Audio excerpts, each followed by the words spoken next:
আচ্ছা ভাই, আমার মনে একটা কোশ্চেন আছে কিছু জিনিস নিয়ে। যদি বলিস কি, সেটা হলো এই যে চারিদিকে এত খেলা খেলা নিয়ে, মানে এই বিশ্বকাপ, মাটির কাপ, কাচের কাপ, এইসব নানা রকম যাবতীয় জিনিস নিয়ে, এই খেলা নিয়ে তো কাপ কাপ চলছে। তো সাধারণ আমাদের মতো আমজনতা মানুষগুলোর মধ্যে কোনো আদার্স চিন্তা নেই, এই কাপ কাপ নিয়েই চলছে। এই যে কালবাদ পরশু, পরশুবাদ তরশু, তরশুবাদ চস্যু, এই যে চস্যুর দিন যে জামাই ষষ্ঠী, এই নিয়ে কারোর হেডে গেছে? কারোর চিন্তা আছে?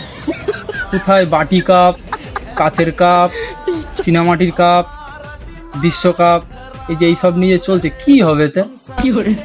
আমাদের জামাই ষষ্ঠী নিয়ে চিন্তা করতে হবে, জামাই ষষ্ঠী নিয়ে, যাতে শ্বশুর বাড়ি গিয়ে দুটো আষ্টে পিষ্টে গিলতে পারি।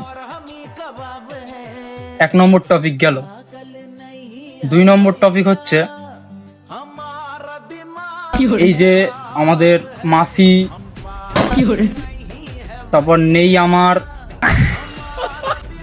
তারপর হচ্ছে তোর কৃষ্ণা রোনাল্ডো, कौन है ये लोग?